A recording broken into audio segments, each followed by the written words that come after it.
Good evening, everybody. Wednesday, February 17th, 2016.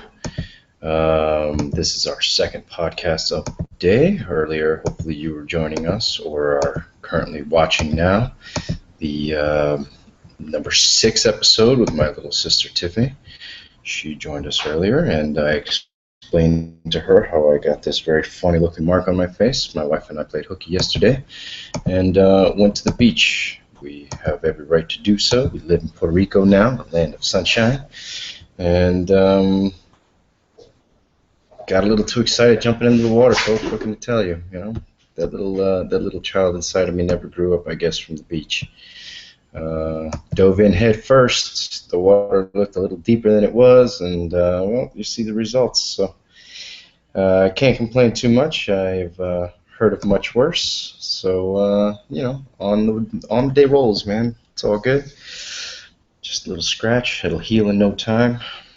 Not really worried about it. Today, special guest Anthony Feliciano will be joining us live very shortly. A little bit about Anthony. He is a comedian slash musician.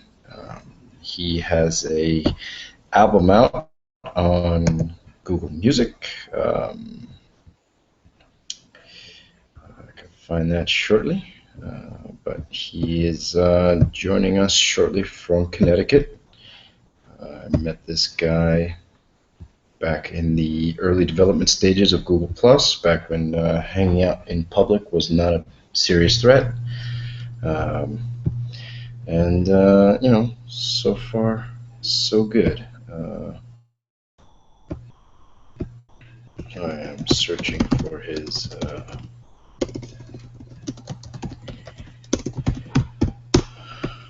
album music so that I can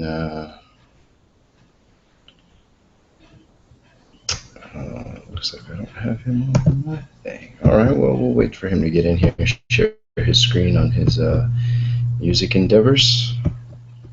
I figured out. I didn't even really look to see if I could shop for it. I'm sure it's still available somewhere. But, let's see. Shopping for music.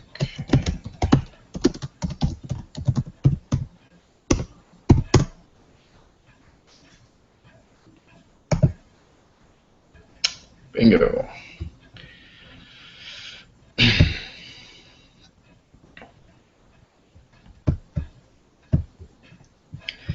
There you go. That's his album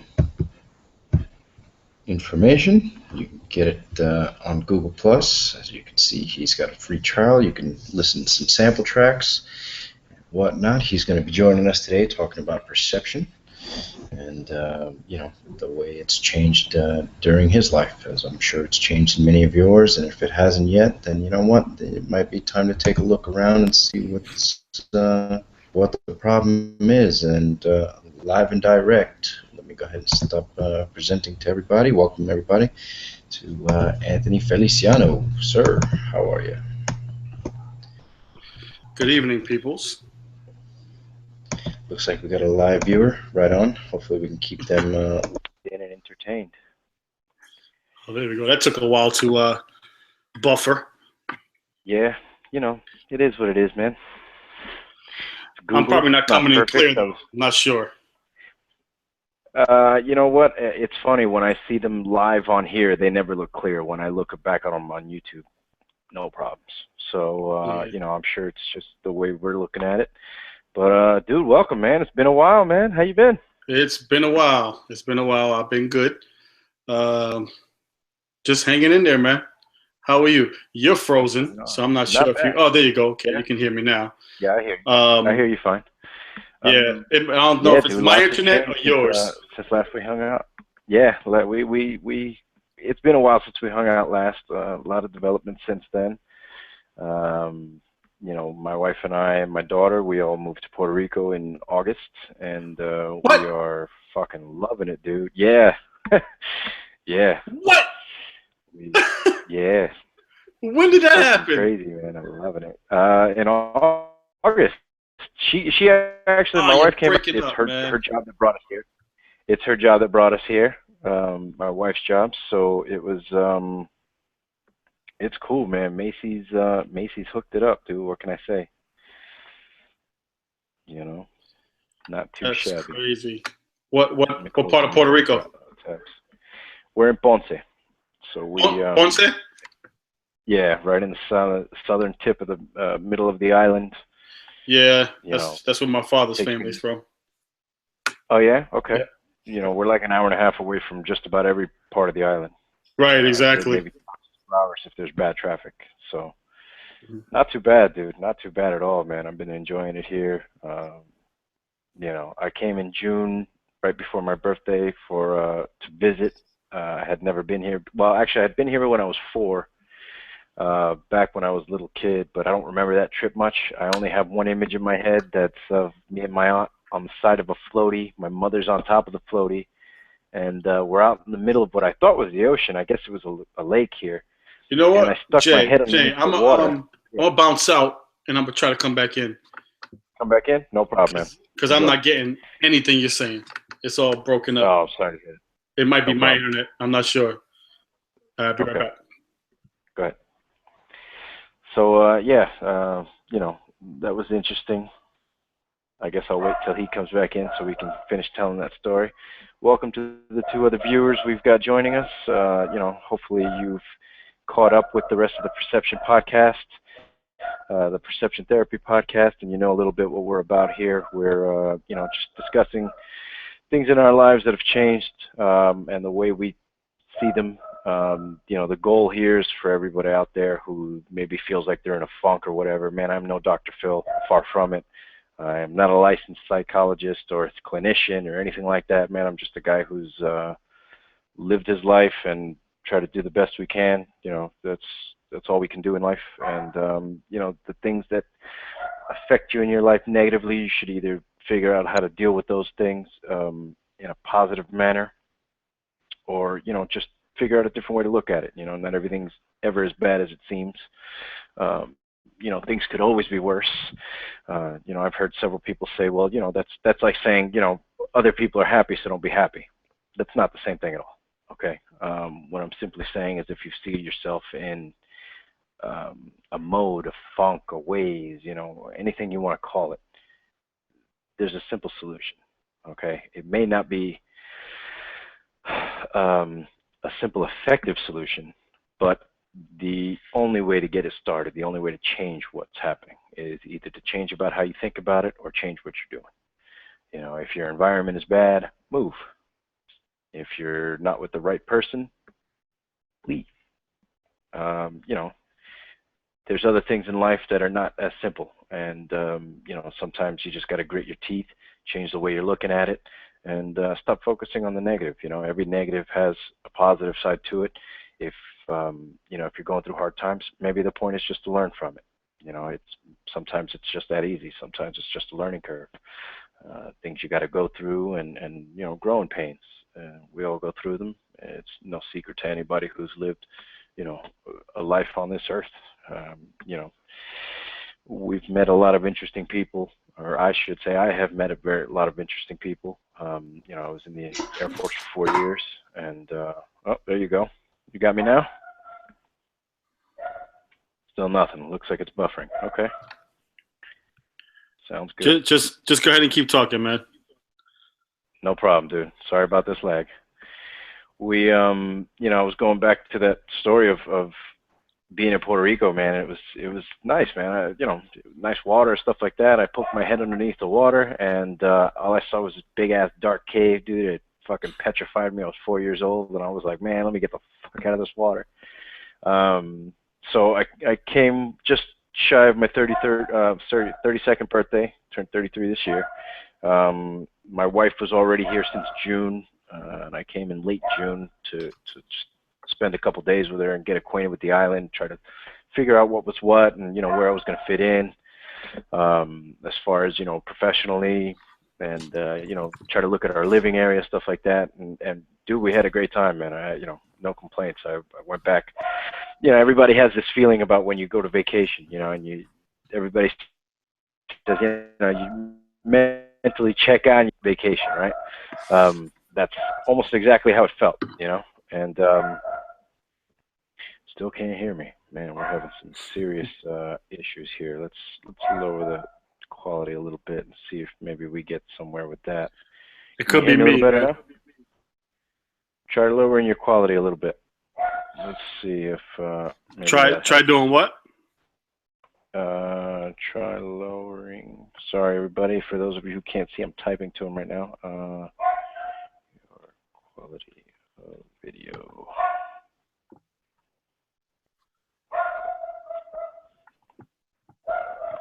I don't even know how to do that. I don't even know how to use Google Hangouts anymore. Signal icon on the top of the screen. Signal icon on top of the screen. By the mute button. Oh, okay. Oh. There you go. Oh, didn't mean to do that. Nope, don't mute the video. You got me now? Yeah, I hear you a little bit better. Okay, cool. Yeah, my video quality is going to be a little lacking on this one. Sorry, YouTube. But, you know, I think the conversation must roll on. I think that's the best part of the podcast there. So, yeah, man. This is great podcasting. I'm trying, man. You know, just trying to make it work, man. You know, the real reason I had come up with this was several things. The straw that finally broke the camel's back was my uncle's funeral that I recently attended a couple weeks ago here in Puerto Rico. You know, it dawned on, it once again dawned on me, I should say, that, you know, dude, nothing is guaranteed, man. You know, I'm here right now, and in 15 minutes from now, you know, you never know. Yeah, sorry to hear that, something could happen to me during this fucking podcast, dude. No, I mean, you know, it is what it is, man. Life goes on, and you know, life ends, man. Life starts, life ends, and that's the gist of it, dude. It's not much we can do about it, you know.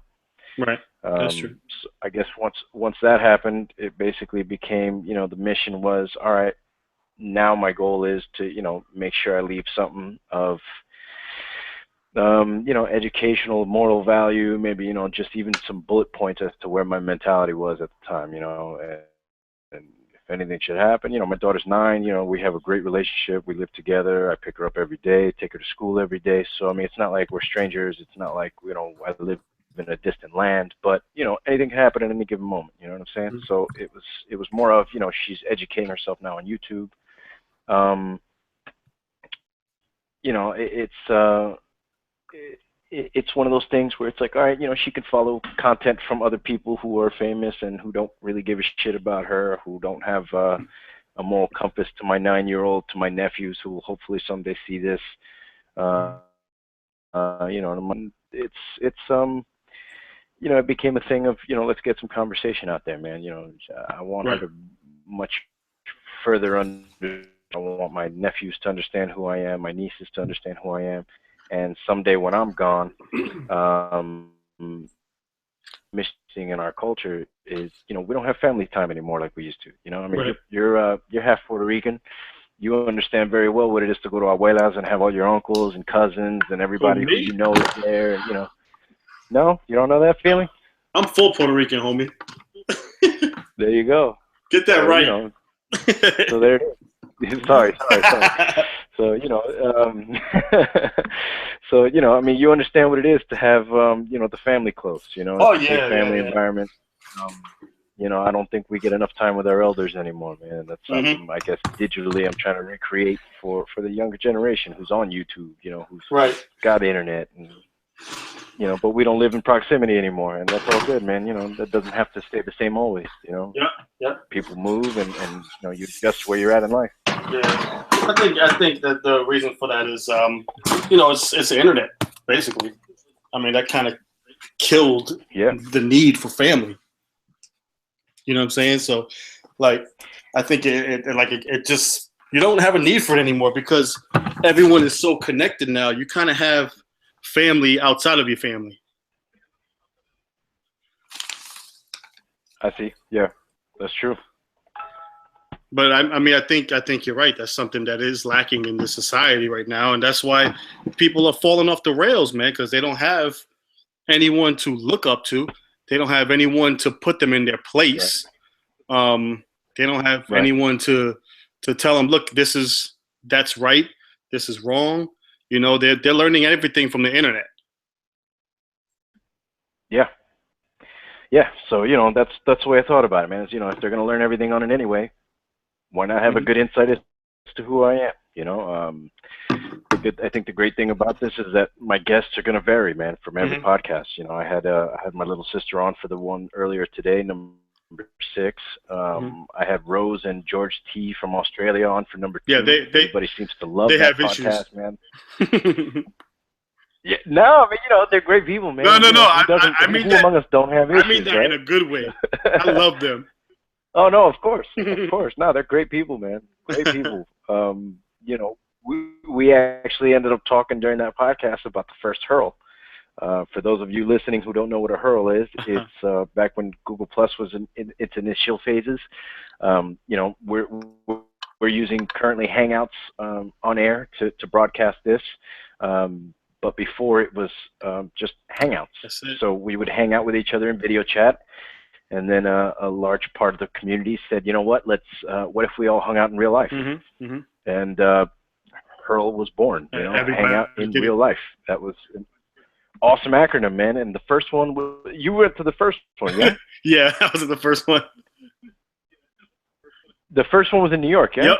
No. It was in D.C. Okay. Yeah, it was in D.C. Papa Swan's house, right? Papa Swan's house, yep. It was for New Year's. Right. That was to me. That was the best one. I did enjoy the one in New York though as well. When we went across the Brooklyn Bridge and we went to Ground Zero, had a photo walk and all that, and I got to hang out with my buddy Scott. Well, our buddy Scott. Yep. Shout out Scott if you're listening. Get it. He doesn't really come on anymore too much. That's all right, man. You know, family man got to take priorities. You know. But you know what it is? Hangouts got corny. Because it doesn't. And that's one of the things that I was talking about before you came back on. Right. Back when it first started, it was I don't know what the official number was, and you know what, I should have Googled it by now by my 7th podcast. But I want to say that the number was something about 100,000, right? 100,000 people were invited to the initial Google Plus. This was before Hangouts was even its own separate thing. This was back when Google's chat was still Gtalk. Yeah. And so Hangouts was built into Google Plus, and so right away, for those of us who are tech junkies and who are Google connected, you know, it was like fucking awesome. You know what I mean? Like, so there's other messengers where you can video chat with one person, but even now you have to have a premium version of Skype to have more than one person in a video chat. Right. Google said, you know what? Fuck all that nonsense, man. Actually, at first it was unlimited. Remember that? That was nuts. When it was like later on, they limited it. Now, you know, they dropped it down to 10 people. Right. I don't know if they've done any further limiting, but you know, at first it was awesome, dude. You know, we were connecting. You know, we met the guy Mac. I think he was in Africa at the time, or maybe they were living in France. Him and his sister were living in France. And they moved over to. You remember this guy? Yeah, really nice guy, man. He was in, you know, he's in the military now. And if memory serves me right, I think his sister was hot. Am I right? She was. Okay. Very cute. So I am thinking about the same people. Yeah. Brother and sister combo from France, man. They were cool as shit. She would never come in because she was a student. You know, she was focused on that, but Mac, her brother, would come in all the time. The dude was awesome, man. He was a hip hop fan. I used to love him wearing he was rock his Yankee cap, and it was like, I feel like I know you, but you live somewhere else, you know? Right.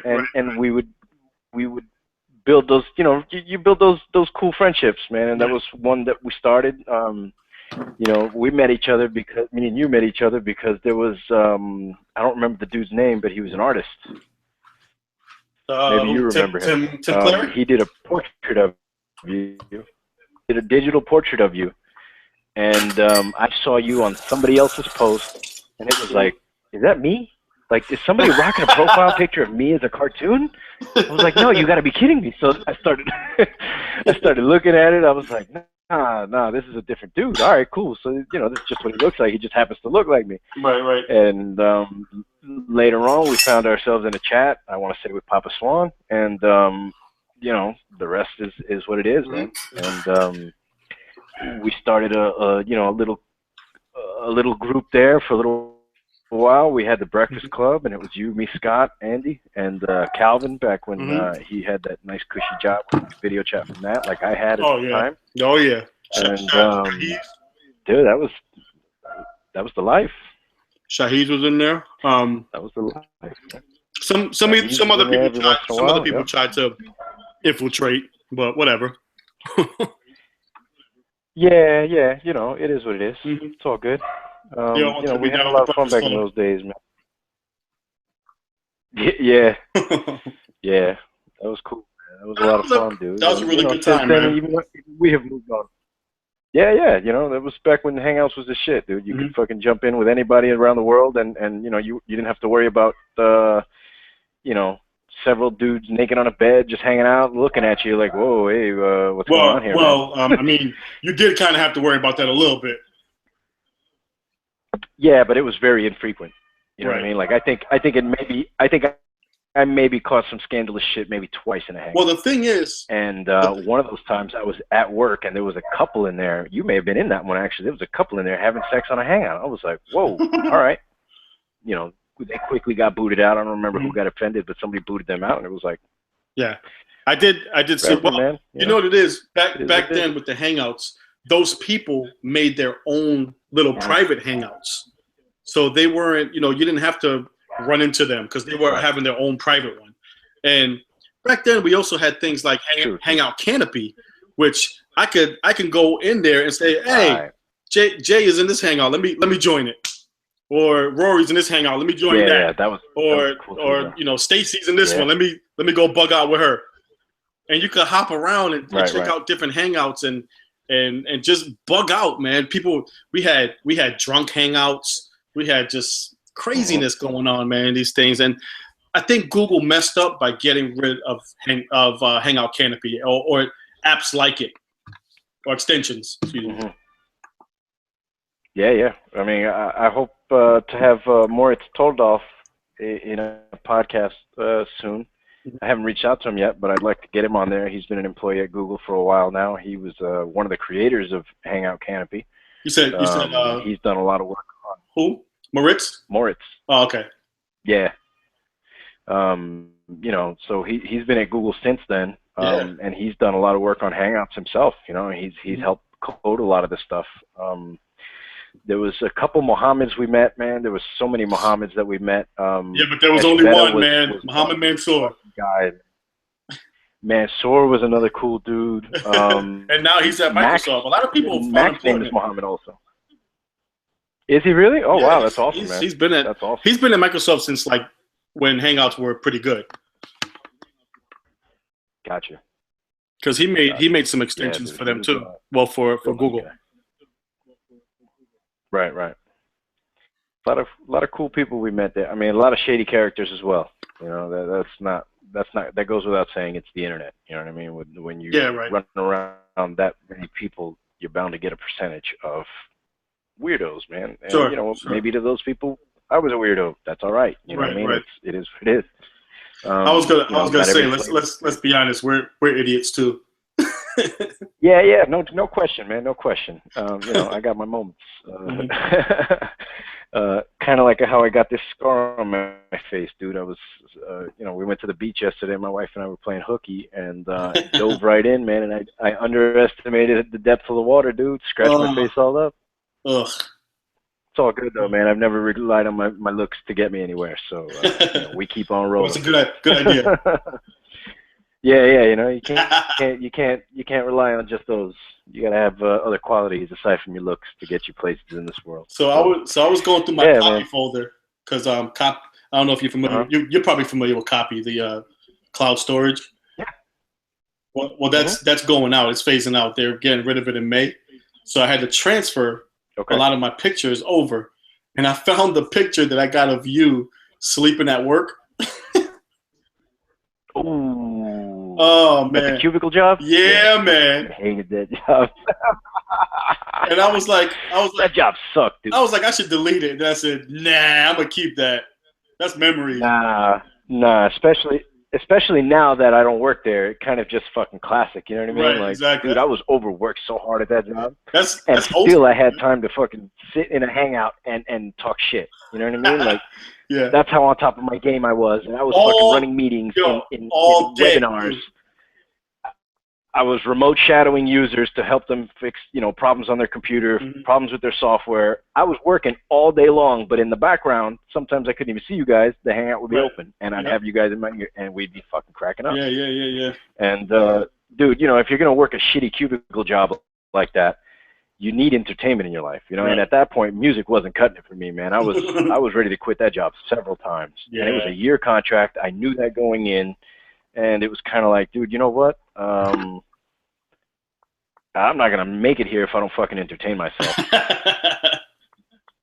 And the company that I was working for, Lennar, they had YouTube blocked, so I couldn't watch YouTube, but I could jump in a hangout.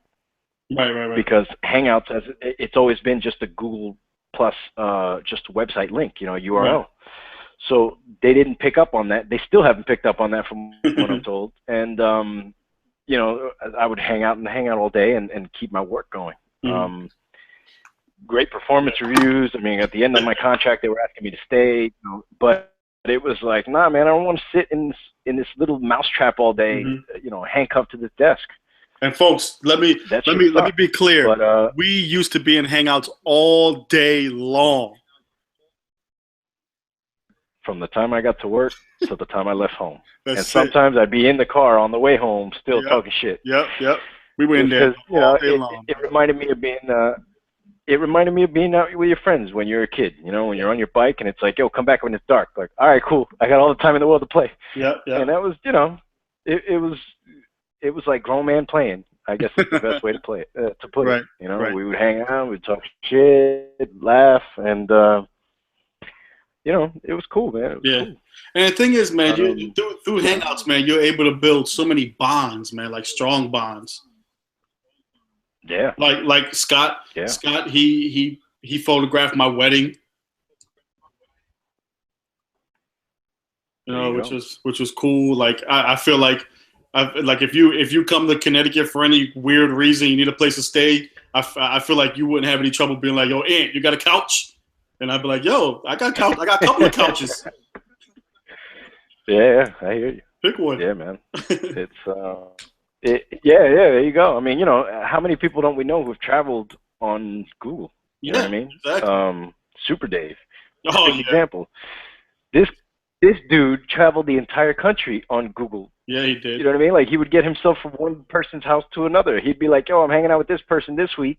We'd see him in a hangout at that person's house. And then, a couple days later, he's at somebody else's house in their living room. Yeah. Like, dude, how's this dude getting around? Oh, well, I'm having this dude drop me off over here. I'm having this dude pick me up and take me with him. And like, he's not paying for hotel? Nope. No travel money, no hotel money, no, like, damn, dude, you got it good. Like, I've been to when you don't have any Rory's house a bunch of times. Right. And, I mean... you meet those people. Go ahead. And they get around, man. They get around. Yeah. But that was when Google Plus was good, man. That's when Hangouts were good. And I feel like it's lost that. And I feel like now I don't know, it just lost what it had. And a lot of people used to ask me, what's Google Plus? And I didn't want to tell them, it's like Facebook, but different. Because it wasn't Facebook, man. It was totally no, not at all different than Facebook. Because I've always said this. I have people on Facebook that are my friends that like right. just my friends on Facebook. And I don't know them. Like, if I see them in the street, I wouldn't even say hi to them. And it's happened before. Like, I've been out with my wife and I've been like, right. And I've told her, I'm friends with her on Facebook. And she's like, why don't you go say hi to her? I'm like, because I don't know her. Or I don't know him. But then you go on Google Plus and you meet all these people from around the world. If I saw you in the street, I would stop you and be like, yo, Jay, what's up, man? You know, and that's what I think. That's what the difference was. It brought people closer, and these people on Facebook, they live right around me, and I don't want to hang out with none of them. Yeah. You know, and then I see, you know, if I see Rory in the street or whatever, if I saw Rose in the street, I wouldn't have any problem stopping her in the street and say, "Hey, Rose, what's going on? Where's George?" Right. Yeah. You know what I'm saying? How's everybody doing? Right. Yeah, I mean, you know, it's funny. Somebody, you know, everybody who you know from Facebook, they'll always ask, you know, what's the difference? What's the difference? And my biggest thing was, okay, picture Facebook as everybody you know ever and people you don't know. And then it's like basically saying, okay, everything they have to say, you have to see. Everything they have to say, you have to see, right? I don't care about half of the posts that are out there. One of my family members had some three-legged dog, like, oh, post amen for this dog who has 3 legs. What? What's that going to do? It's not going to grow his leg out. What? Are you kidding me? You know the only thing happier than a 3-legged dog? A dog with 4 legs. Yeah, exactly. That dog doesn't care that he just knows that he's got to get around now on 3 instead of 4. That's it. Right. Maybe he went through a little bit of pain losing the leg, and you know what? Maybe that sucked. But you know what? That dog knows he's got to get shit done. Still the same way. Still got to eat his food. Still has to try to squat to take a shit. You know what I mean? Like that dog's life hasn't changed. Why am I typing men? Who gives a fuck? He doesn't even know he's missing. He doesn't even know he's missing a leg. He can't count. So it's like, dude, you know, what are these posts really about? You know, and I feel like sometimes just people go off the wall on just dumb shared shit. Don't get me wrong. Google Plus is very similar. Right. The difference at that time of Google Plus was, okay, back to the example of Facebook. This is everybody you know, everywhere in the world, and even if you don't know them, they're in your circles and their shit is on your stream, right? Google Plus was completely different. It was this circle, and these are my high school friends that I went to high school with. These are my military friends that I went to the military with. These are my internet friends that I, you know, met on the internet. These are my these people have anything to do with each other. So if I'm going to talk to my high school friends, it's nothing that my military friends want to see. It's nothing that my coworkers want to see. None of that shit. Right. I post a circle to my high school friends. Yo, dudes, remember this shit? Remember this? Remember that? My military friends, remember this thing? And they'll have memories that post is related to, where these people don't. And that to me was like, yo, that's the shit. Right. I don't know how many people actually use the circles anymore. I won't lie to you. I maybe have added 2 since, you know, the last couple of years. I cleaned out a lot of them. You know what I mean? Like I deleted a lot of people that was just fuzz. Yeah. You know, you know, I what we did called circle trimming. You know what I mean? I trimmed down the people that I wanted to stay in contact with. And that was cool, man. That was, you know, you get to filter down without hurting anybody's feelings. You know what I mean? If you do that in Facebook, it's like, oh, why did you stop following our cousin? Because they're posting stupid shit. You know what I mean? Like, I don't want to see that shit. And you know what? Unfortunately, that person has way too much time on their hands, and they keep posting the same shit all day. I don't care. You know what I mean? These, especially the memes. The memes on Google Plus, I'm sorry, they're hilarious. On Facebook, it's kind of like, oh, this fairy, this puppy, this kitten. You know, like, oh my goodness. What are these people doing?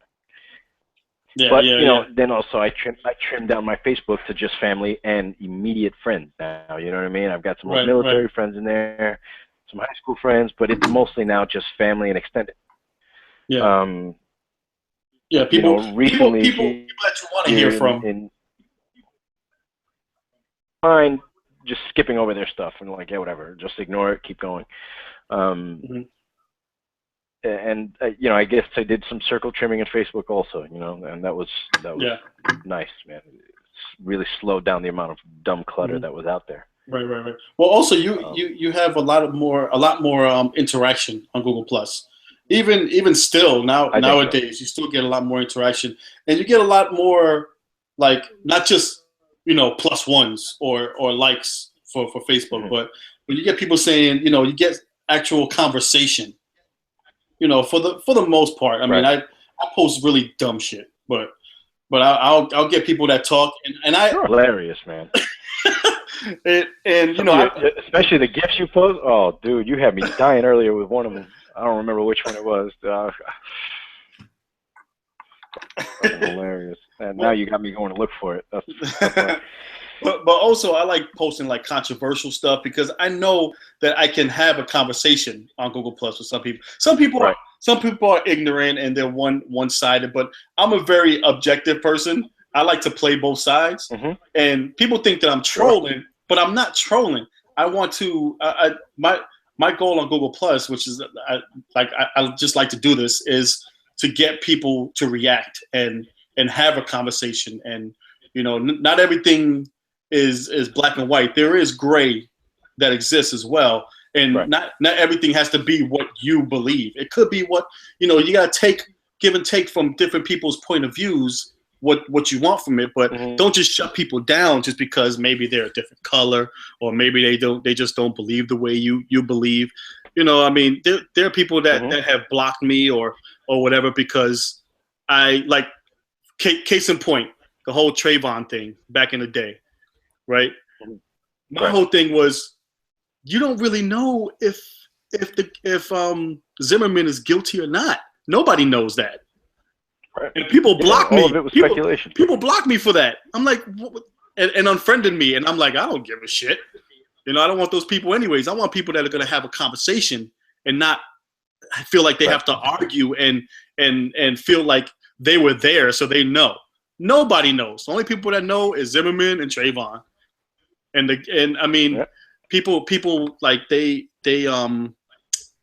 confuse justice with what's the word I'm looking for? Oh man, justice with like vengeance. And I was telling everybody, you know, people were like, "Well, the justice will get him" and stuff like that. I was like, "Well, he went through the justice system. He did it. Theoretically, he did, and realistically, he did everything he was supposed to do. He went through the justice system. You know, they found him not guilty. That it is what it is." Yeah. And then you know, obviously there was news after that. And I don't have no point of view either way. You know, it doesn't matter to me. I just know I wasn't there, so I don't know. Right. Right. And that's it. One of the things that I liked a lot about it was that I think it's changed a lot recently, but back then when it was still new, people didn't feel the need to be right. You didn't what? They just wanted their opinion heard. They didn't feel the need to be correct. Right. They just wanted to be heard. You know what I mean? Like, oh, listen, I could be wrong, but this is my point. And people were open to it. You know what I mean? And that was the best thing about Hangouts, was that not that we solved anything, right? But a lot of social issues we were able to discuss at the time. You know, Trayvon was a big one. I'm not sure if we were still hanging out during the Ferguson stuff. No, we weren't, because I was at the new job already. It was, you know, we covered a lot of topics though back in those days, man. There was a lot of stuff going on, and you know, one of the biggest things is, and you know, this whole podcast is based around it, is perception. You know what I mean? And I think that was the best thing. If you were a person living in the broad spectrum of your head, that was the best way to expand your view. You know what I mean? Because now you were getting a person's opinion. And perfect example, Rose and George. These people live in Australia. Right. They taught me a word the other day. I believe it was who. You know, they have a vocabulary that we don't understand because we're not there. Right.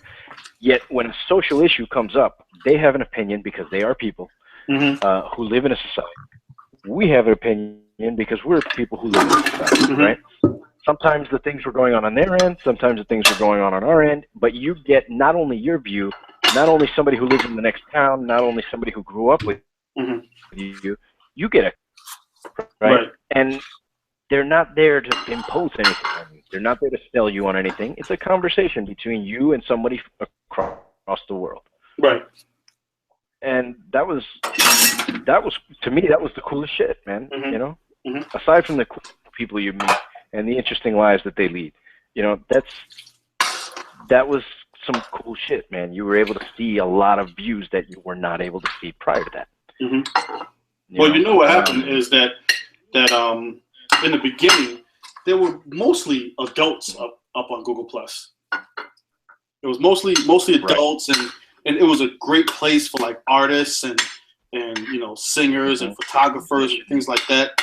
And people were just adults, man. There weren't really that many kids. You had some here and there, obviously, but for the most part, there weren't really any kids. But then, I mean, I understand why they did it, but whoever bought a Google phone, they became part of Google Plus.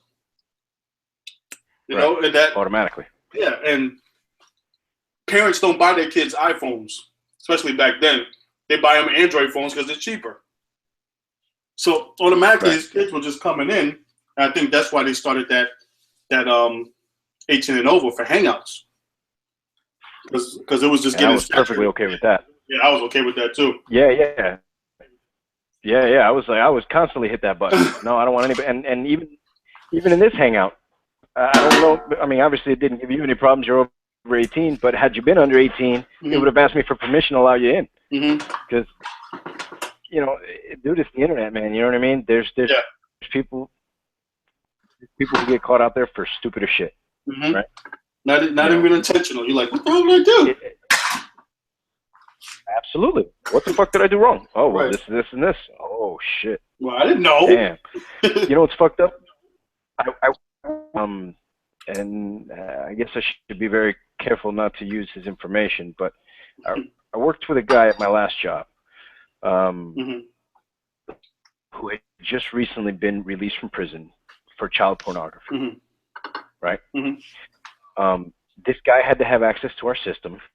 And so myself and the CEO, we met with his probation officer or parole officer. I'm not really sure which is the difference. Regardless, we met with the officer in charge of this guy, right? We met with the officer in charge of this guy's release and in charge of his work release program. He came from a dental background, so he was in our job in that capacity. And our clinic dealt with mostly adults who were homeless and I forget the other word, but basically, homeless, no income, and no insurance. So we didn't have children, but outside of our window where the dentist office was the playground. Not the charter school of Miami. No, it was basically like the local YMCA for downtown Miami. Oh, okay. So right across the street is hundreds of children. Right. So one of the concerns was, well, dude, we gotta tint this guy's windows. We gotta block his view somehow. No, I'm dead serious. The officer that we met with, since I was the IT administrator, the officer we met with wanted to see my regulations on the internet and stuff like that, and how I was blocking his internet access. Oh, wow. And so in this process to meet with this officer, we got to ask questions. And my CEO was the one doing most of the asking, and I just kind of kept my mouth shut and listened. But his biggest question was, okay, what was the specifics of his crime? Because he had went to jail for child pornography, man, and that can't be easy, dude. Sure. I don't even want to imagine what that was like, right? Right. The guy, the officer finally ends up breaking down after like a half hour of conversation. He finally eases him into just letting us have that information. And the guy's like, listen, man, he was at work, and they did an audit of the IT system, and it turns out that he had clicked a link to child pornography. Oh, at the job? It was like, yeah. And it was like, that's it? And it was like, well, yeah. Oh, was it a repeat thing? You know what I mean? Like, was it days and days and hours and months of logs of this kind of activity? Or was it like, he's got one or two clicks, boom, you're fired. Boom, you're in jail. Boom, you're in prison. Boom, we took your license. You know what I mean? Like, we took your family. And I spoke to this guy. Wow. A big part of my job, it wasn't a part of my job at all. It was the location where I worked.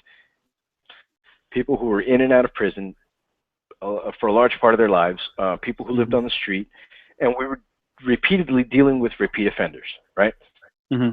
So not only that, you know what I mean? Like, they were our clients. They were our patients. They came to us on a weekly, sometimes daily basis. So you get to know these people, you know what I'm saying? And you know, for people who are not used to dealing with people who have a criminal background, perception that everybody who's behind bars deserves to be there. Everybody who's in the system has done something to earn that. How many times have you been sent a link from someone you personally know is a good friend of yours, and the shit leads you to some pic of some guy who's got a horse stool? Right. You know what I mean? Yep. You didn't ask to see that. Right. You didn't go Google search that image. We used to do that all the time in Hangouts. You know.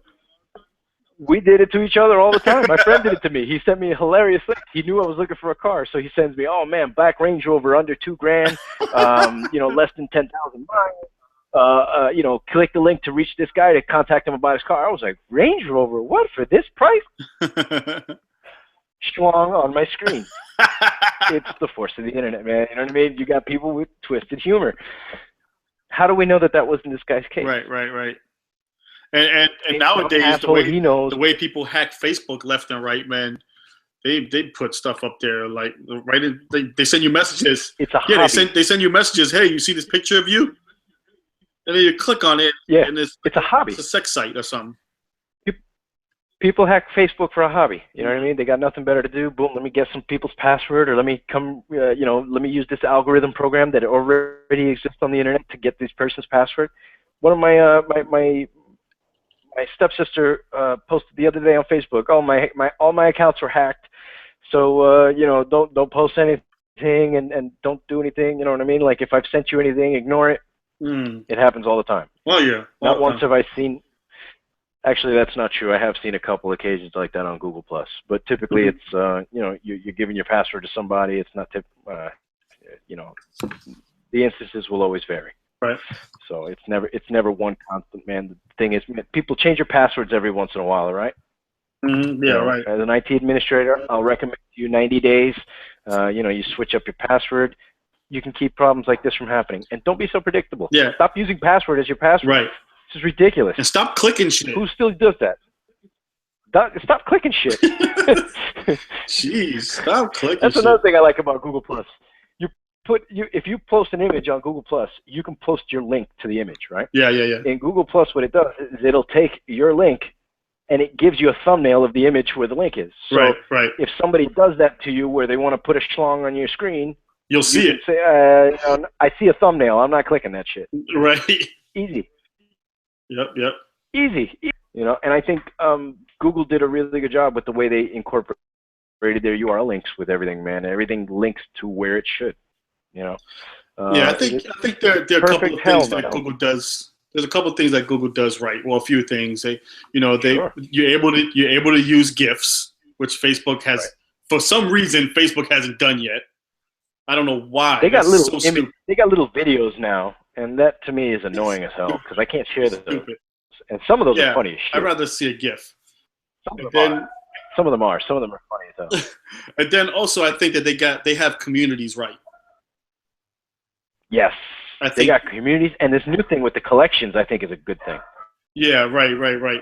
But I don't know if you're using that much, but the collections is awesome, dude. I keep all my clippings there, and it's like, oh, I don't have time to read this. Click to my collection, and I'll read that later. Right. Yeah, I'm a moderator in some of Dave's communities. He has that black Google Plus. Man, let me tell you, the day that he made me a moderator, he posted it on Black Google Plus, and people had a fit, man. People had a fit. And you guys not black? Yeah, you know, and you know why? They think I'm white, you know, and they started saying stuff on the bottom of his post. I'm telling you, there had to be over 200 comments on there because I'm talking to them as if I'm white. So I'm like, you know what? If you're gonna think I'm white, I'm gonna let you believe I'm white. So I just kept on going back and forth with people, and that's another thing.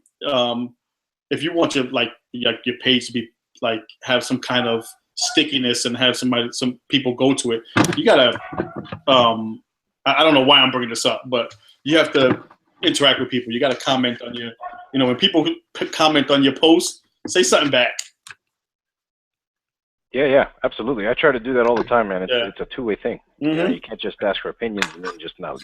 Yeah, I don't know. Not giving feedback. I don't know why I brought that up. I think somebody asked me that one time. Somebody on Facebook, he saw my how many people I had on Google Plus, and he said, "How did you get so many? How'd you get so many friends?" And I was like, first of all, I would say like 30 to 40% of those people are fake. They're fake profiles. You know, that was another thing that came up. Yeah, another 20% don't really use Google Plus. They just, I don't know how we became friends, anyways. And then you have the other few that I just accumulated because we've been on there for so long. Mm-hmm. You know, and then we were there since the inception. Yeah, I just happen to be lucky and get there from the beginning, so I have a lot of followers. And then I told them, you know, you got to interact. You got to interact with people, man. You can't let them think that they're following you for no reason. You know, because then to be interesting, right? And I try to post stuff that's both dumb and then thought provoking. Some of the funniest memes I've seen are from your side, man. Some of the funniest shit. And Calvin too. Calvin's another one. Calvin does too. Yeah, every time he's on, I really appreciate his posts, man. His posts, and you know what's funny? They usually catch me at a moment where it's like. I'm by nature a very, you know, just streamlined, mellow person. Yeah. I like to laugh. You know what I mean? I like that jolt of you know, comedy in my life, man. Yeah, and like so just, I've been getting, listening to a lot of podcasts caught off lately, guard. and the internet helps. Yeah. You know, you catch something and it's like, oh my god, that was retardedly funny. and that's you and him all the time, man. You guys got some hilarious gifts that you guys are posting, and Calvin's got some of the best ones. Yeah, Calvin's funny. This fucking cat just climbed my fucking screen. Look at this shit. Stupid I can't see you. That's hanging out on the. I turned your video off too, man, because this is the only way I can hear you. No problem, man. No worries. These cats are fucking retarded. I've never been a cat person, man, but my wife and my daughter are both cat people, so here I am with cats. I hate cats, man. I like kittens, so I wish. Brought them home. No, they're extremely small. When she brought them home, they were 8 weeks old. So they're cute. They were cute as hell, but now they're just fucking aggravating. Climbing all over shit. So what's your goal with this podcast, man? What are you trying to do? I mean, I know you mentioned earlier about the you know, leaving a kind of like a little legacy for family members to kind of go back to when you're not here anymore, which is kind of morbid, by the way, but I get it. No, I didn't want it to be that way, man. It's not a morbidity thing, you know what I mean? It's an insight thing, you know? Mm-hmm. I think a big perception that we have of people that we grow up with is the image that they give us because they're supposed to be the responsible adult around the kids. Mm-hmm. Right? So we never really get to see, and that's a big problem that a lot of people, I mean, you know, if you have an uncle or an aunt that you really like, chances are they've been themselves with you.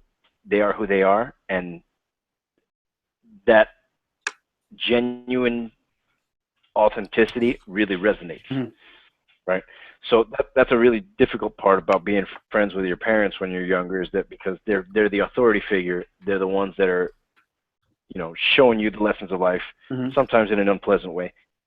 You know, your parent from who they actually are, you know what I mean? Because outside of being your parent, they have friends, they have mm-hmm. cousins, they have acquaintances in the world that if they were to get on a hangout, they'd be shooting the shit the same way. Yeah. You know what I mean? And that's a part of people you don't really see when they are your elders. You know, mm-hmm. when they're your uncle, when they're your father, when they're this, when they're that. You know, a lot of people don't get to see that part of their family. And I figure what's the best way for them to see it than seeing me interact several different times with several different people, family members, cousins, you know, internet friends, old coworkers, you know, other people I'll meet throughout the journey of called life. When they see that consistency, you know what I mean? Damn, my father curses for everything. He wasn't just cursing at me. That's a fucking great nuance that I want my daughter to have someday. Because right now, she grows up with me, and she hears the way my pirate potty mouth has always been. You know what I mean? My wife constantly is on me about that. And dude, I need to, my daughter's 9. When she was very young, like 2, I sat her down and it was like, listen, I think I taught her the curse words. And it was like, don't say this around anybody but me. Mm-hmm. Never say this at school, because she was like, no, at that time she wasn't in school, but she was staying a lot with my grandmother. She was the one taking care of her. Right. So she'd either be with my grandmother, my mother, or her mother. So it was like, you can't say any of that around anybody else but me. Dude, I never had to tell her anything. You know what I mean? I never got a complaint from school about her cursing. She doesn't curse. You know what I mean? She may have forgotten that conversation. I'm perfectly okay with it. Mm-hmm. She's a very, she's not polluted yet. Right, even though she grows up in my house where, I'm a tainted person, man. You know what I mean? We all are. Once you reach a certain age, that innocence is gone, and you are who you are. And so I'm glad to see that I haven't tainted her to that extent. I've been listening to a lot of podcasts lately. I'm really into several of them. I got into the Joe Rogan podcast almost a year ago. Mm-hmm. I didn't even know he was a comedian until I started listening to his podcast. Oh, really? You didn't know that? I just always knew him.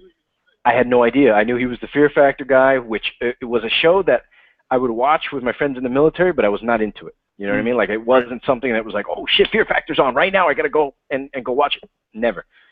I would be at my in the dorms in the Air Force. You share a bathroom with the person in the next apartment from you. So sure. They're your suite mates, right? You share a toilet and a shower.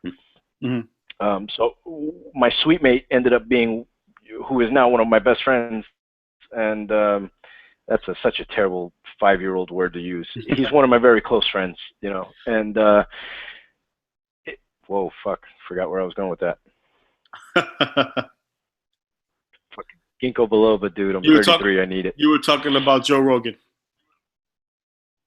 Maybe Joe Rogan. So, I didn't even know he was a comedian, dude. He was a Fear Factor guy, and I knew him from the UFC. I've been a UFC fan for a very long time, and that's how I knew him. You know what I mean? So when I saw him on the internet, it was like, oh, he's got a podcast. Right. At the time, I didn't even know what a podcast was. Sure. It was kind of like, all right, let me see what this is. And I don't remember what the first one was I saw of his, but I've been hooked since. Wait, I don't miss one. I was just watching the Boss Rutan one right before we jumped on. How long ago did you start getting into podcasts? I guess that was the first one, man. About a year ago. I'd say maybe a little bit more than a year ago. Dude, and his was the only one I was listening to. You knew about podcasts before that. It was not something I was looking into. Okay. You know what I mean? I knew that Google had a podcast player. Yeah, you and Scott did one together on YouTube. Yep. Okay. And that was pretty fresh. Yeah, it was. So yeah, I mean, yeah, I thought it was. I wish you guys wouldn't have stopped that, but everything, not meant to last. So it is what it is. We still love Scott. We still respect Scott as a family man. No, I talk to Scott. I talk to Scott all the time. He's just busy, man. That's good to hear. Yeah, he's just busy. No, I'm sure he is, man. I speak to Andy all the time too. We were talking earlier today. We shoot the shit. When I go to New York, I see him. That's another cool ass motherfucker, man. Yeah, I had him on the first podcast. Oh, I should have been on that one. Salt to the earth, man. It really is. He's just a fucking humble dude, and you know what it is, man? I think I connected a lot with these guys that were similar to me. You know what I mean? It was like, all right, these guys were all fathers at some point. Right. Not all of us were stable in our situations. Right. But it was that camaraderie of like, damn, dude, yeah, we're all dads here. I think Shahiz was the exception. Yeah, he was the only one. But yeah, he was the only one that wasn't a father. But he had his own. Our kids were all little back then. There you go. So it was. Yeah, he had been into that accident with he was. I hope he doesn't mind me talking about this now, but he was hit by a cop in Miami Beach. Yeah. And the cop was not even on duty. He was off duty entertaining a bachelorette party, driving a police ATV, and he ran him and his female lady friend over on the beach while they were sitting on the beach talking. Yep. That's fucking crazy. Yeah. Fucking crazy. So, you know, I actually, not until he got healthy and started working out and he started doing his flexing posts did I actually know what he looked like. You know what I mean? He was just a cartoon image. And he would jump in every day with us and talk shit, and it was cool as fuck to have him there. You know? You know, I hope he's doing well. But that was, you know, that was my intro into podcasting and do shit like that. You know what? We should do a reunion show. That would be awesome. Have all of us in here and just fucking talking shit, catching up. I think that would be fucking awesome. Yeah. I mean, I see Andy all the time, so there's not much me and him have to catch up on. But to catch up with the rest of you guys would be great, man. That was a lot of fun back in those days. You know, I don't miss it in the sense that I don't look back in time and say, oh, I wish I could be back there. It's more the sense of, you know what, that was just a lot of fun. You know, I hope you guys are all well from those situations, man. It was cool to connect with guys like that. And then, you know, so back to the podcasting, man, that was, I recently got into the Bill Burr one. I love him. I've been a fan of Bill Burr's comedy for a long time. Have you listened to his podcast? I didn't know he had one. He calls it the Monday Morning Podcast, and he shoots it on Thursdays. But his is no video. His is only audio. And it's him just ranting in his house. And it's some of the funniest shit, dude. I mean, he's a comedian, and he's one of my favorite because he's a, you know, he's a raunchy comedian, in to put it, I guess, in a terrible term. But, you know, I like his comedy. And for anybody who likes Bill Burr, you know, check out his Monday Morning Podcast. It's hilarious. He has a YouTube channel dedicated to it. But I don't follow his on YouTube because there's no video. His is only audio. Gotcha. And then I recently got into another guy's podcast who was on Joe Rogan's podcast, and he's a retired Navy SEAL. His name is Jocko Willink, and he started the Jocko podcast, where he, you know, I'd like to get him on someday, but you know, he's one of those famous people. You know what I mean? And I don't deal with those people. I keep with the humbles, and I keep with the people who are grinding, and, you know, family people, man. He's probably humble and he's grinding. No, he absolutely is. He absolutely is, and that's why I've been really attracted to his podcast, man. He's you know, his is the same thing. It's only audio. There's no video. Yeah. I'm sure some people wouldn't be into it because he sometimes, there's been at least 3 episodes where he'll read directly from the passages of a book. Written by some war general back in World War I or II, and, you know, Korean War generals and stuff like that. He's really into the whole military combat aspect. Obviously, he was a Navy SEAL for 20 years. You know, he's got his interest in concrete. You know what I'm saying? So, but the cool thing about this guy is he went from the Navy to being a civilian. When he became a civilian, he wrote a book with one of his military buddies on leadership. It's called Extreme Ownership. And, you know, it has a lot of the context of what I personally believe in my life. You know what I mean? You got to take ownership of the things that are in your life that are either in your way or you look down on, or, you know, you feel are holding you back. Sometimes these are not things, they're people. Right. But you got to own all of that stuff. You know what I'm saying? It's if you're not liking your situation, you've got to be the one to make the effort to change it. You know what I mean? And sometimes it is about disconnecting from the person holding you down. Sometimes it is about moving locations and getting to a more, you know, supportive location. And so, you know, listening to these guys, being entertained by them, learning things from them, it was like, damn, you know what? Here I am doing the same thing that I see my daughter doing. You know what I mean? She's on the internet finding stuff she likes and she's into. And so it was like, you know what if I just had a conversation with people that I know, some people I don't really know, but, you know well enough to talk for an hour or, you know, more than an hour, and just shoot the shit. You know what I mean? To leave that behind the way I see these guys leaving their information behind. You know, why not, man? You know, the internet's free to all of us once we have it. Yeah, exactly. So, you know, I'm trying to make the most of it. You know, we moved here in August, and that's separated me from my family a lot. And, you know, I think even since back in the days of the military, man, I was very disconnected from a lot of the parts of my family. You know, my immediate family was never really that far disconnected, but I've got extended family that I feel really, really distant from all of a sudden. And, you know, I think through this medium. Go ahead. What's that? No, I was going to say that through this medium, I think it's a great way to reconnect with some of them, to hold some of those memories, and then, some of them don't have pleasant memories of some situation. So I think that was the whole idea behind the perception therapy. Right. I think I try to start off every podcast by saying I'm not a licensed clinician or anything like that, not a psychologist, psychiatrist, or anything like that. I'm not going to prescribe you anything.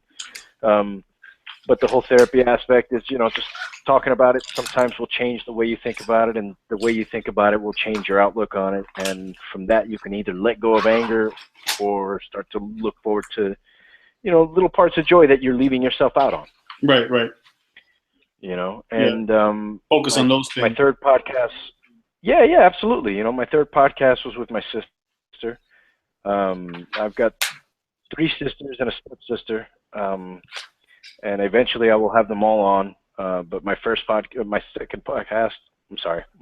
podcast was with my older of my youngest sisters. And, did it help? I don't know. I wasn't trying to help. What the thing was, let's have a conversation about how we grew up. And, talk to me about the things that you felt back then. My sisters, I think they would both tell you that they grew up with a lot of pain in their lives. You know what I mean? And who didn't? Right. Yep. And I'm not trying to put up my 2 fingers and play the world's smallest violin for them. Sure. What I'm simply trying to do is, all right, that's how you feel about it. Let's talk about it and see if we can come up with adult perspectives now, adult perceptions now on those things that we saw as kids. Right. Sometimes just looking at it back on stuff like that, man, it'll change everything you feel about a person. Sure, and it'll help you move past it too. And that's the goal. Yeah. And am I looking at that as my job and my focus in this? No, not at all. My job and my focus on this is simply to leave the legacy of the internet troll. Yeah. Just the views that I have for the people who I care about. Right. You know what I mean? And if this doesn't go global and doesn't go viral, I don't care. Right. You know what I mean? My daughter will be able to look this up. My nephews will be able to look this up. I'll be able to go back on conversations with family members. You know what I mean? Eventually, I'll have my grandmother on here. Sure. She was the one who lost her brother a couple weeks ago, and that was for her. That was like, I'm sure your older relatives all have the same feeling, which is, there's a list, and on the top of that list is the next person to die. And every time somebody older than you dies, you move up in that list. Right. And so, my grandmother's starting to feel like she's on that list as number 1 and number 2. You know what I mean? Sure. And she feels like, she's going to be the next one. And you got to help me, before that happens, I'm going to have a memory of a video recorded conversation with my grandmother, and it's going to have to be in Spanish, and people in the internet are going to have to fucking deal with it. I swear, I don't give a shit. Is your Spanish even that good? My Spanish is solid, dude. All right, my bad. I got Colombian Spanish though, so yeah, proper Spanish. I got Colombian Spanish. No, I'm not trying to say that. My only point to say that was that when I speak Spanish to people here in Puerto Rico, I get the funniest fucking looks. I get people asking me all the time where I'm from. Don't get me wrong, they all still understand everything I said to them. Of course. But sometimes they look at me for an extended period of time, and my wife always laughs at me because she's like, yo, you're saying too many words. And I'm like, what do you mean? And I get it now. Yeah. Puerto Ricans chop down unnecessary word. Man. Lazy. Holy shit, dude. Yeah, lazy, man. You guys speak proper Spanish. You guys speak the Spaniard Spanish. Yeah, I think that's what it is, man. Is it the right or the wrong? No, I don't think so. It's just different, It's like a different, different dialect of the same language. Different accent. Exactly. Yeah, exactly. So, it's a lot of fun to communicate with people here. One of my favorite things about living here, man, and it may seem so stupid to other people, but there's 2 trucks that pass by every single day around my neighborhood. Mm-hmm. The first one is at about 9 a.m., and it's a woman over a speaker, and in Spanish, she's offering breakfast. Scrambled egg, toast, buttered toast, pan soao, which is, Puerto Rican bread. Man, they got a breakfast menu, dude. It's awesome. They drive around here every fucking day, right? And then about an hour after her comes the guy from another part of Puerto Rico, about 2 towns over, Lares, and he comes in with his loudspeaker. And at some point, I'm going to be on with somebody on the podcast, and it'll be on the morning, and that dude is going to come by. And I can't wait because everybody's going to hear him and understand that little thing in the morning is it's not my wake-up call because I wake up every day between 4 and 5 in the morning. That's like fucking 5 hours after. No, it's not even that, dude. You know what? Honestly, in the military, it got worse because I was moved to night shift. So I would work all night and then sleep all day. So that fucked up my schedule real big. But my wife is the real reason, man. She's an early riser. I was never an early riser, and living with her for 10 years, it changes everything on how you function. I'm sure you're well on your way to changing some of those things for either you or your wife. You know. So what are you? That changes. Are you like, are you near the? Well, it's a dumb question, but are you near the beach? Well, you're in Ponce. Yeah, you're right by the beach.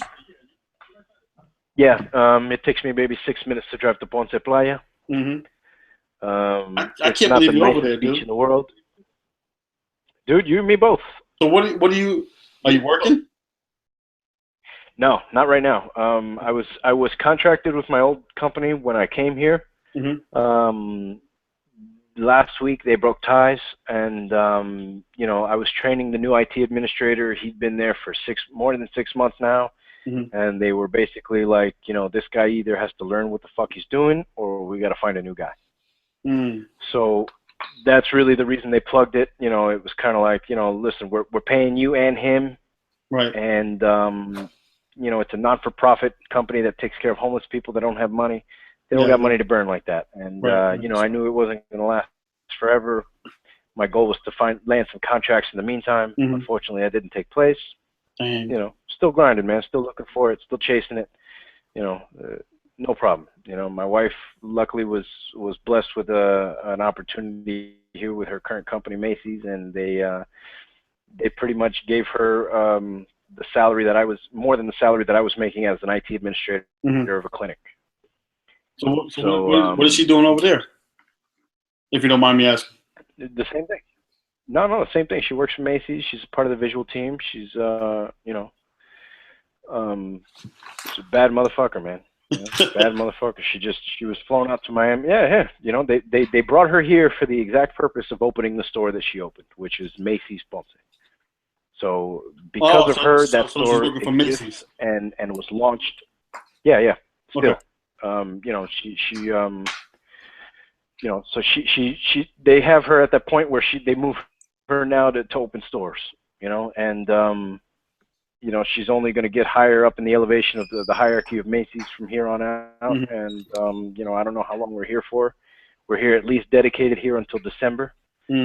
There's already been conversations with her of moving her up to San Juan, which is a much bigger store, which means a much bigger salary for her. Sure.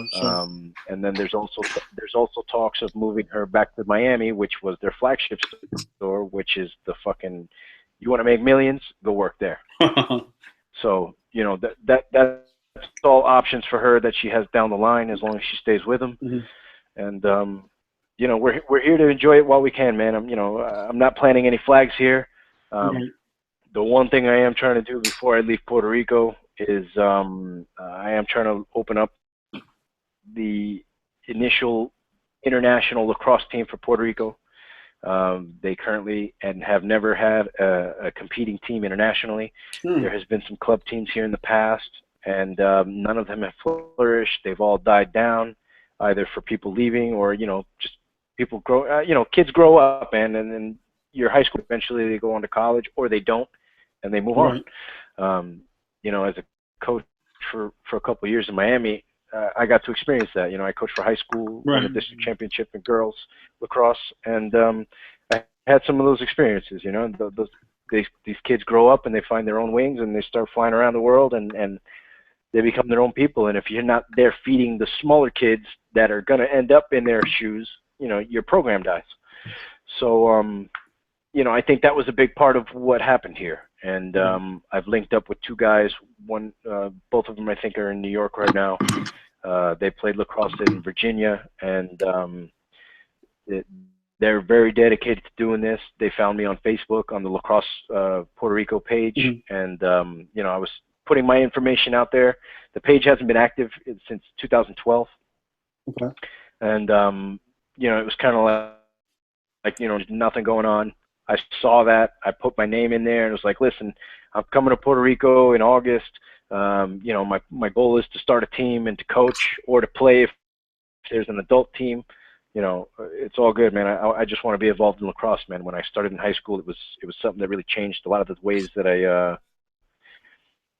saw things, man. It was a very community-based sport, and even though I played hockey at that time, it still was more community-based than that. And I think I was just better at it than I was at hockey. But I had a really late start in hockey. You know, I mean, I started in roller because I lived in Miami. You know, all the good competition for hockey is up north. Same for lacrosse. Exactly. You know, my cousin played in his high school. And when I was younger and I would visit New York in the summer and in the winter, he would come from Long Island to Queens where my grandmother lived, and he would bring his extra stick and he'd let me play with him. So I think that was a big part of how I got started in it. And when I did it in Miami, it was a really good experience, man, to be, you know, for lack of a better term, a mentor for high school kids, you know, and it was not surprising to see how many of them felt the same way I did in high school. You know, I think it's a pretty universal experience that life sucks at that time. You know, your friends are cool. Some of your hangout times are cool with friends and stuff like that. But in the generality, you're not an adult yet. You're not legally able to do shit. You know what I mean? So it's like, yeah, I mean, unless you're in a big city where you can get away and things like that don't matter. You know, I went to high school in Miami. Things were not like that there. You know what I'm saying? So it was a little different. But you know, so to build these kids and to, the other thing was that a lot of them came from really good, what would seem anyway as a good family, you know, good home, stuff like that. They came from wealthy parents, wealthy families. And, you know, as somebody who didn't come from wealth, who, you know, came from people who lived check to check and hustled their whole lives. My mother, you know, still hustling now with her, you know, she's running a company that does beach weddings. Oh, okay. Is she in Miami too? Real quick plug to mermaidbeachweddings.com. If you're getting married at any point and you want to get married on a beautiful beach, why not do it in Florida? Beachweddings.com and find out some more details. Tell them Sal from the Perception Therapy Podcast sent you, and you get a nice discount. So it's you know, it was cool stuff like that when I came here, it was like, you know what, if they don't have a team, they're going to before I leave. One of the biggest things for me that was really cool about lacrosse, especially being of Colombian and Ecuadorian descent, was that lacrosse is a game played by, I gotta find a better word for this, man. I keep saying Native Americans just for a lack of better words for it. Tribal? Indigenous people, I guess, the best way to put it. Oh, tribal people, great fucking. I'm gonna start using that one from now on. Tribal people played this game.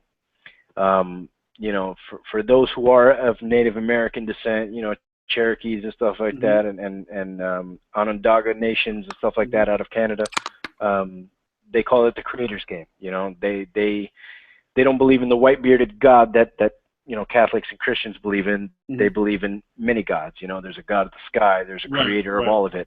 You know, eagles and stuff like that for them are gods, and that's a very respectful, naturalistic way to live life, and it's something to be admired and not necessarily followed, but, you know, definitely seen with some reverence there.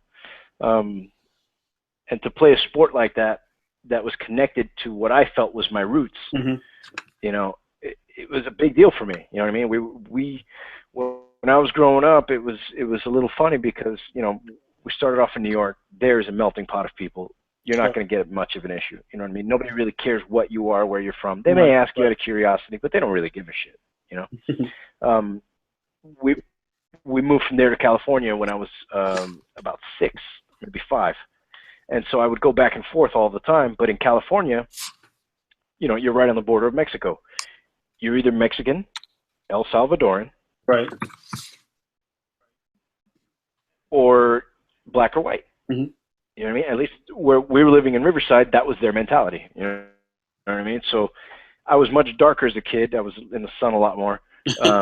We played a lot outside, and so yeah, I mean, you know, if I get in the sun, I charcoal up and real nice. Got that good complexion. But you know, when I was a kid, I was a lot darker, and my hair was a lot longer. So you know, one of my first interactions with some Mexican kids were like, you know, hey, where are you from? I was like, well, I'm from New York. And it was like, well, no, where's your family from? I was like, well, Colombia and Ecuador. And they'd just give me this weird look, like, what? And so, you know, several times it was like, nah, man, you're black or something. And it was like, no, I'm not. You know, not that I was insulted by it, but it was like, no, that's not what I am. Right, right. You know, it was not a big deal for me, but it was just like, nah, man, it was a thing to get tired of clarifying. Right. You know, and then when I went into the military, it was really fucking frustrating because 18 to 22, and in my mind, I've lived in New York, California. We spent 6 months in Texas, and then we moved to Florida, to Miami, which is another metropolis. You know what I mean? Thousands of people there of different nationalities and all that stuff. Right. Now were you an Army brat, or you just moved a lot? No, we just moved a lot, man. You know, when it was really early on, it was out of you know, necessity. You know, my mother was a teenager when she had me, so you know, she was still getting on her own 2 feet when I came into the picture. Mm-hmm. My father was still living at home with his mother. They were both 17. You know, so it was kind of like they didn't have a leg to stand on, but they had a mouth to feed. Sure. So you know, it became that, and then you know, they divorced very early into my existence. I don't think I was a year old yet by the time they divorced. So that started the whole spiral of, you know, moving here, moving there, moving this there, moving that way. Mm-hmm. So for me, when I think about home, I always picture my grandmother's house in Queens, my father's mother. Mm-hmm. You know, that was where they took me home from the hospital. Up until a couple of years ago when my aunt sold the place, that's what I always considered home. You know, so, you know, I was not born and raised in New York. I was born in New York, and I felt like I came of age mentality-wise in New York. You know what I mean? At least up until a certain point, because then, you know, I went off to the military, experienced other parts of the world, and it was kind of like, okay, every phase of your life should be a growing point. You know what I mean? And once I left New York, I had several others, obviously. So, you know, born and originally from New York is the way I like to say it. And you know, that was in the military. It was really frustrating because here I was coming from all these places with several different varieties of background. Here I am thinking, all right, I'm going to go to the military where people are used to this already. You know what I mean? The military's existed since the 50s, 47 if I'm not mistaken. 1947 was the creation of the Air Force.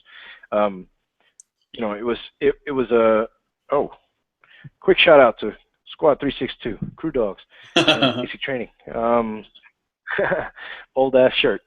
I even have some fucking old ass oil from an old aircraft on it, and it'll never come out. And I never want it to come out. Shit.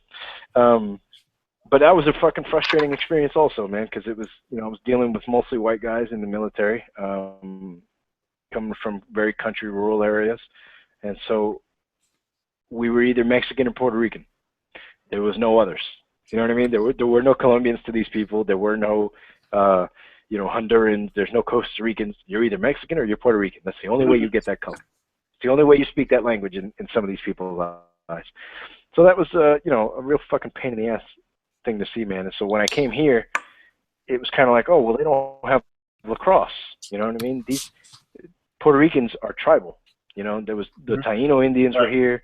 You know, there were several of indigenous people here. It was pretty great, man. Yeah, no problem. Okay. Sorry, just saw that. You know, it was really cool to see. You know, yeah, there's indigenous tribes here, man, and it was a really nice thing to see. But if we can bring lacrosse here, that's another connection that these people have to a root system that goes beyond just being from this island. Oh yeah. You know what I mean? It goes to it rises way above culture. It rises to a time when there were far fewer people on this earth. You know what I mean? Yep. Tribes existed and they all lived together. Yep. And a big misconception about lacrosse was that it was a game of war preparation. And in that sense, yes, it is, because it teaches you how to become a cohesive unit, how to accomplish a goal together. You know what I mean? Yeah, but that's a big thing for me. Didn't they use that for like hunting and all that? Yeah. Okay. All those skills they acquired while playing a game translate into life. And that, to me, was my passion, and that's why I fell in love with the sport. You know what I mean? The more you come of age, the more you see it. And I'm sure, football players all feel the same way about football in life. I'm sure every wrestler feels the same way about wrestling in life. I'm sure every boxer feels the same way about boxing in life.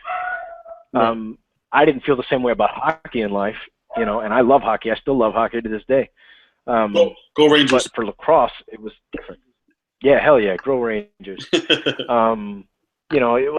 was a different aspect to see it in sport, So I think to grow that here is going to be an experience that I won't take for granted. Linking up with these two guys from New York was a big step in doing that, because I was, confused as to where to start, man. Like every other endeavor, you know what I mean? Where do you start? How do you get momentum? How do you start that ball rolling to a point of success? Yeah, sure.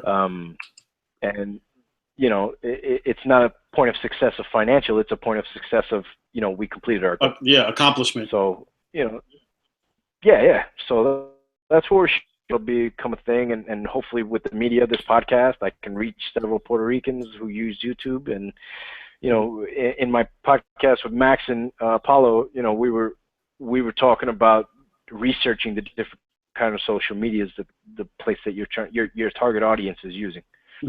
So thanks to him a lot for that. I took what he said and took his words and really thought on them, and in talking with these guys that I'm partnering up with, man, it's going to be a good experience, man. There's going to be a lot more to hear from Puerto Rico lacrosse. Good, man. That's for sure. I hope so. I wish you all the best, definitely. Yeah, man. Thank you, my brother. Hey, man, don't be shy, dude. Every couple needs a second honeymoon, man. Ditch the wife out, man. We'll have some fun. I'm kidding. You don't got to ditch the kids. I got a 9-year-old daughter. They'll have plenty of fun with her. I got a little girl on the way, man. Do you? Hey, man, congratulations, dude. Yeah, man. Congratulations. Next month, basically, end of the month. Wow, so that's fast. All right. Yep. That's good, man. That's good. I don't know what I'm going to do. Congratulations, my brother. We'll talk about that in another podcast, because I'm nervous as shit. Absolutely. This is, don't be. You've been through it twice already with boys. Yeah, exactly. It's a little different with girls in the sense that you can't be as physical with them as you'd like to be. There's days where I'm looking at my daughter like, I would crack you upside the head if it didn't make you less pretty. Right. So damn cute. You know what I'm saying? But yeah, so but we'll save that for another time, because that'll be a good subject to knock around. Absolutely. We'll get back to that after the baby's born, my friend. Yeah, man, my best to you and the wife. We'll bring Andy in, because he has a daughter too. Yeah, he does. His daughter's almost my daughter's age, so I can't wait till him and his wife and the kids come down to Puerto Rico. I think that'll be a nice excursion for all of us. So, looking forward to it, man. And congratulations, good luck again. My best to the wife, and go have dinner. Yeah, I will. All right, brother. Be good, man. Ladies and gentlemen, as far as we go here, this is the end of our Perception Therapy podcast, number 7. Our guest today was Anthony Feliciano. Thanks for joining us, people. If you're not happy with where you're at, change what you're doing or change the way you look at it, man. It's the only way that you're going to take the initial step to get out of that way. Be good, everybody. Take care of each other. Good night.